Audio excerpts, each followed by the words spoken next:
হযরত ফাতেমা রাদিয়াল্লাহু তাআলা আনহা আল্লাহকে সন্তুষ্ট করার জন্য কিভাবে কষ্ট করে হলেও রোজা পালন করতেন, আপনারা শুনলে আপনাদের চোখের পানি ধরে রাখতে পারবেন না। একদিন হযরত ফাতেমা রাদিয়াল্লাহু তাআলা আনহা ও হযরত আলী রাদিয়াল্লাহু তাআলা আনহু তাদের দুই সন্তান হাসান রাদিয়াল্লাহু তাআলা আনহু ও হুসাইন রাদিয়াল্লাহু তাআলা আনহু এর জন্য মানত করেছিলেন যে যদি তারা সুস্থ হয়ে যায় তাহলে তাদের জন্য 3 দিন রোজা রাখবেন। আল্লাহর রহমতে তাদের সন্তানরা সুস্থ হয়ে যায় এবং তারা তাদের মানত পূরণের জন্য রোজা রাখা শুরু করেন।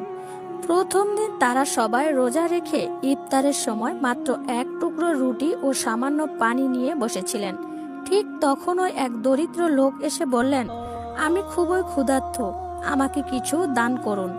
ফাতেমা রাদিয়াল্লাহু তাআলা আনহা ও আলী রাদিয়াল্লাহু তাআলা আনহু তাদের পরিবারের সেই সামান্য ইফতারও সেই গরিব ব্যক্তিকে দিয়ে দিলেন এবং নিজেরা শুধু পানি পান করে রাত কাটালেন। পরের দিন তারা আবার রোজা রাখলেন এবং ইফতারের সময় যখন খেতে বসলেন তখন এক এতিম দরজায় এসে খাবারের জন্য অনুরোধ করলেন।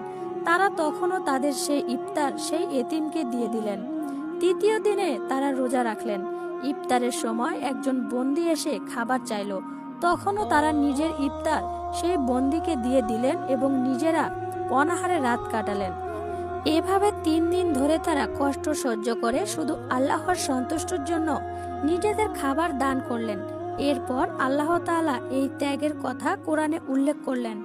হযরত ফাতেমা রাদিয়াল্লাহু তাআলা আনহা এর রোজা ও কষ্ট সহিষ্ণুতার আরো কিছু ঘটনা রয়েছে। হযরত ফাতেমা রাদিয়াল্লাহু তাআলা আনহা ছিলেন অত্যন্ত পরিশ্রমী। তিনি তার সংসারের সব কাজ নিজ হাতেই করতেন। চাকিতে গম পিষতেন, পানি তুলতেন, ঘর ঝাড়ু দিতেন, রান্না বান্না করতেন। এসব কাজের মাঝে তিনি নিয়মিত নফল রোজা রাখতেন। অতিরিক্ত কষ্টের কারণে তার হাত ফেটে যেত, পিঠে ভারী বোঝা বহনের ফলে দাগ পড়ে যেত, কিন্তু তিনি কখনো অভিযোগ করেননি। একবার রাসূল সাল্লাল্লাহু আলাইহি সাল্লামের কাছে গিয়ে বললেন, হে আমার আব্বাজান, গৃহশালিত কাজের কারণে আমি খুবই ক্লান্ত হয়ে পড়েছি, আপনি কি আমাকে একজন দাসী দিতে পারবেন? রাসূল সাল্লাল্লাহু আলাইহি সাল্লাম তখন বললেন, আমি তোমাকে তার থেকেও উত্তম কিছু শিখিয়ে দিব। ঘুমানোর আগে 33 বার সুবহানাল্লাহ, 33 বার আলহামদুলিল্লাহ এবং 34 বার আল্লাহু আকবার বলবে। এটি তোমার ক্লান্ত দূর করে দিবে। একবার এক দরিদ্র ব্যক্তি হযরত আলী রাদিয়াল্লাহু তাআলা আনহু এর দরজায় এসে খাবার চাইলেন। তখন খাবার বলতে ছিল মাত্র 2টি রুটি, যা ফাতেমা রাদিয়াল্লাহু তাআলা আনহা ও তার সন্তানদের জন্য রাখা ছিল।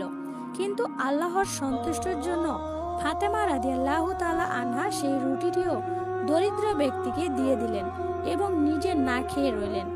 রাসূল সাল্লাল্লাহু আলাইহি সাল্লাম যখন এই ঘটনা শুনলেন তখন তিনি বললেন, ফাতেমা জান্নাতের নারীদের সর্দার হবেন। একটি বর্ণনা থেকে পাওয়া যায় হযরত ফাতেমা রাদিয়াল্লাহু তাআলা আনহা একবার অসুস্থ ছিলেন, কিন্তু তিনি রোজা ছাড়েননি।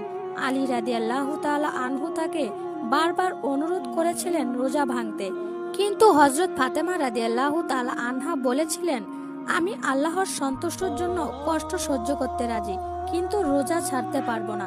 অসুস্থতার মাঝেও তিনি নামাজ আদায় করতেন, ইবাদত করতেন এবং পরিবারের সবার যত্ন নিতেন।